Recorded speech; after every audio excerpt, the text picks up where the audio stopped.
me chamo Renato Neto de Oliveira, tenho 49 anos e contando um pouquinho da minha trajetória profissional, eu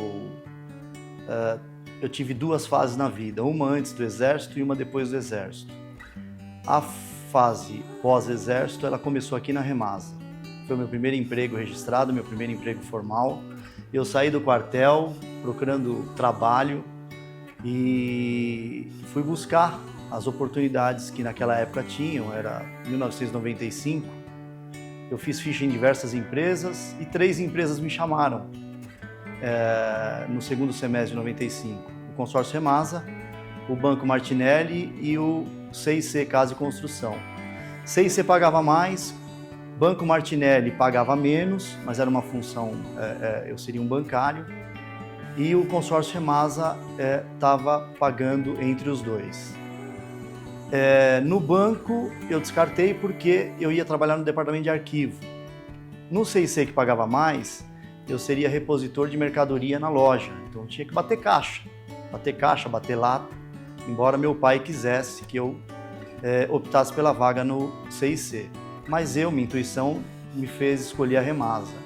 Eu vim aqui fazer ficha, não conhecia ninguém na ocasião, foi meramente intuitivo, passei por esse prédio enorme, vi as pessoas transitando na calçada com um crachá amarelo e preto, tinha um calhambeque, aquilo me chamou a atenção e eu entrei e pedi para fazer uma ficha. O departamento de recrutamento e seleção ficava no 6º andar e lá eu fiz a ficha e, para minha surpresa, eu fui convidado a participar do processo seletivo. Participei do processo seletivo, não sabia absolutamente nada de administração, de consórcio, enfim. E porque tinha acabado de sair do quartel, os trabalhos que eu tive antes do quartel eram subtrabalhos, entreguei pizza, lavei carro, fui mecânico de moto, montei cesta básica, tudo aquilo que o menino faz para poder ganhar dinheiro e sobreviver, né? Sou de família humilde e não tinha outra alternativa. Mas aí, para minha surpresa, fui convidado e fui fazer entrevista, passei por todas as fases do processo seletivo, fazer entrevista com o chefe do departamento. E o departamento era Expedição e Serviços Gerais.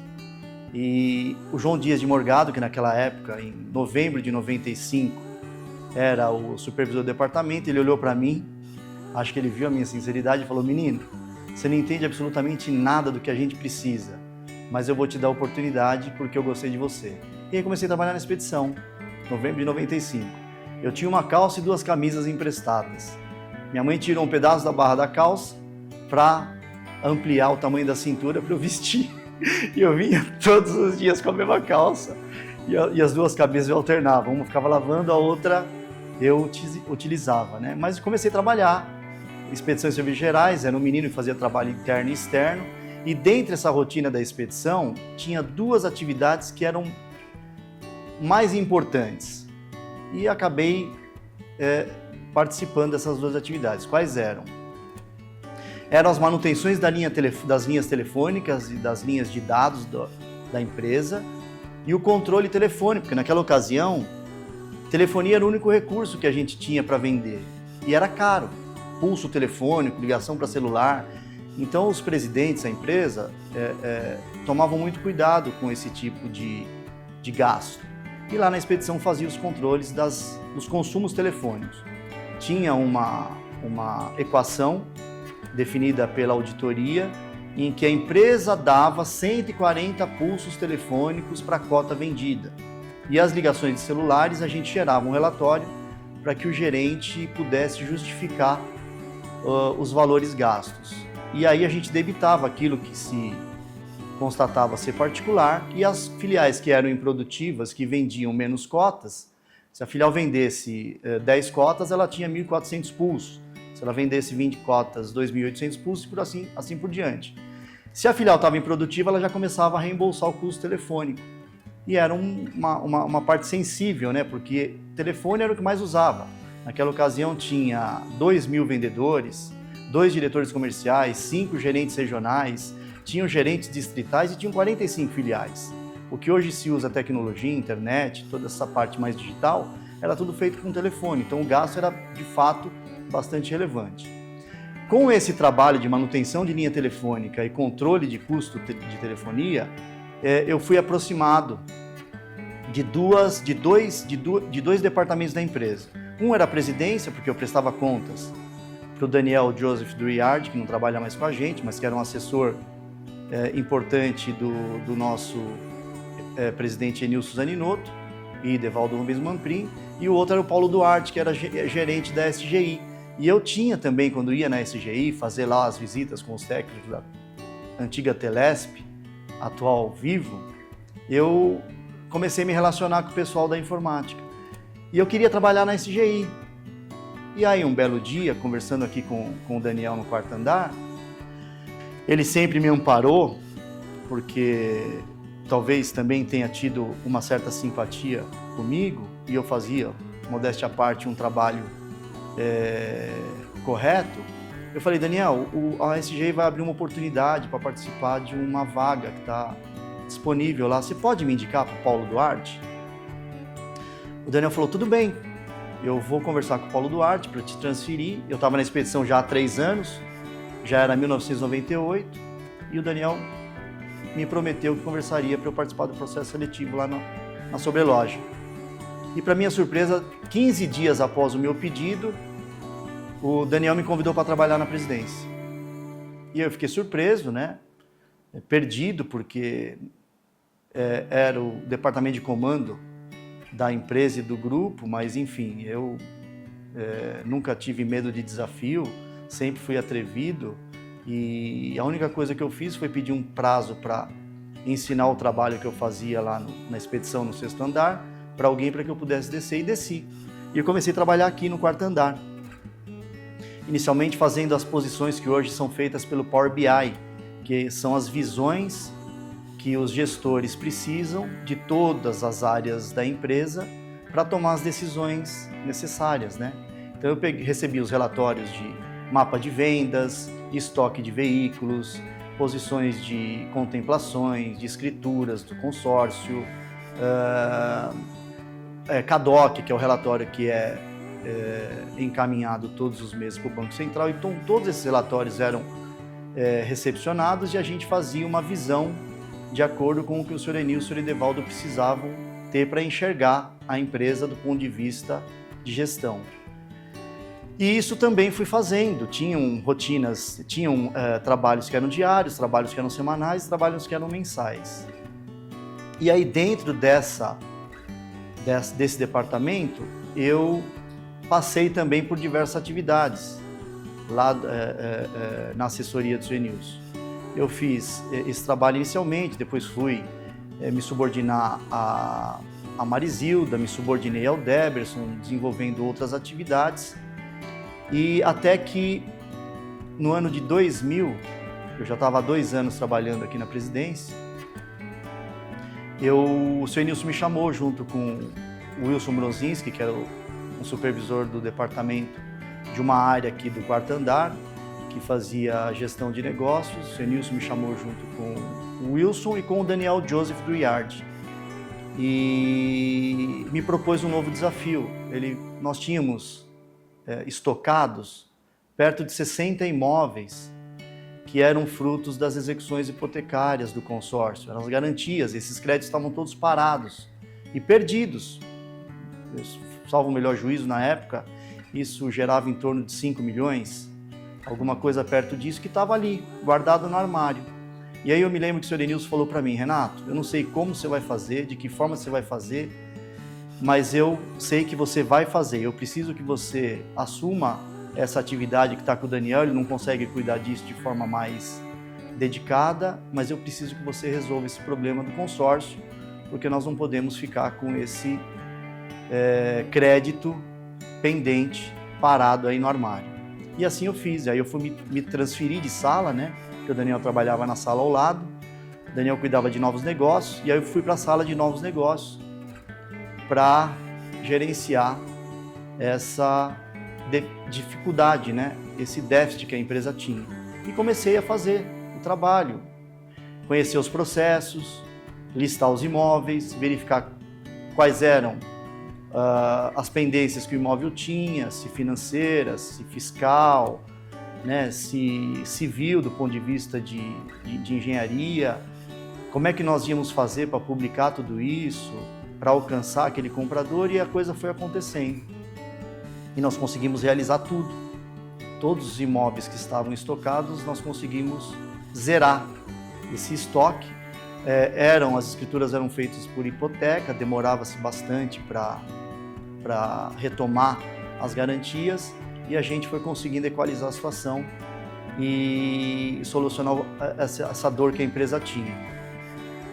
Ao longo desse período, eu fui buscar, eu tinha segundo grau completo, não tinha dinheiro para fazer faculdade, e aí eu sempre fui muito curioso, muito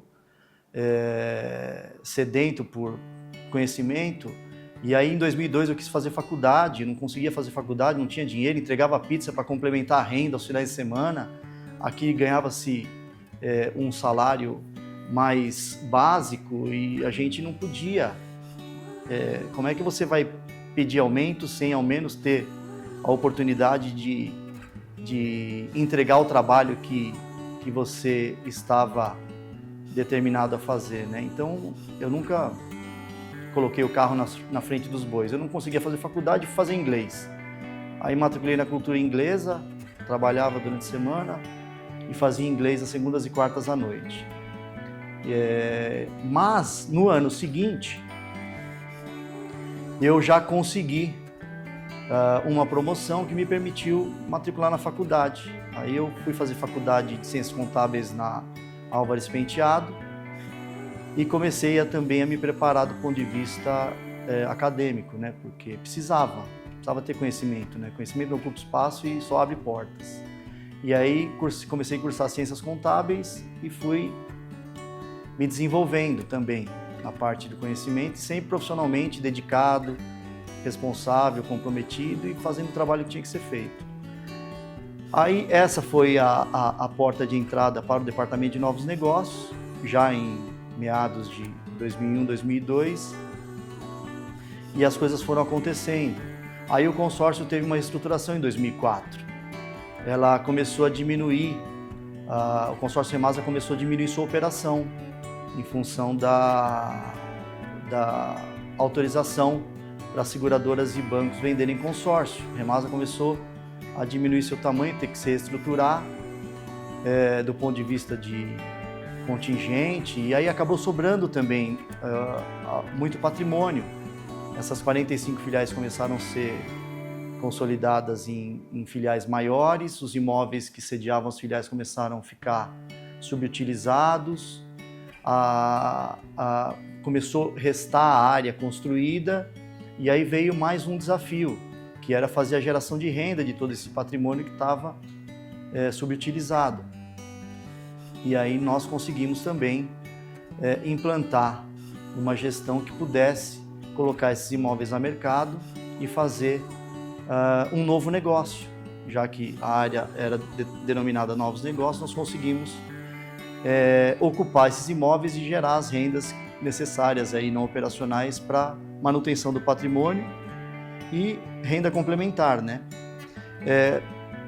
O tempo foi passando, os trabalhos foram se transformando, e aí me dedicando, estudando, daí em 2010 a 2013 eu busquei mais uma especialização, me matriculei na Fundação Getúlio Vargas para fazer gestão empresarial, e depois, sequencialmente, fui também fazer negociação, e fui sempre me preparando para as oportunidades que possivelmente se abririam, né, para mim.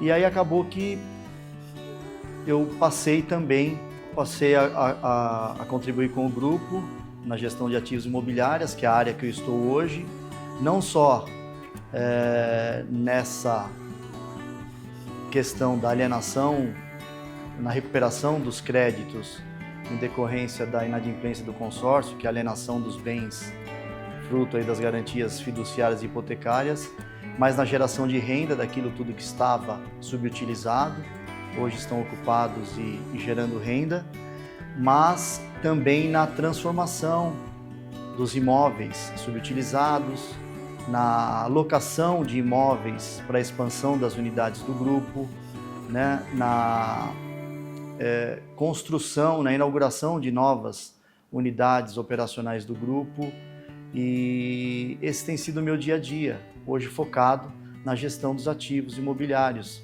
que são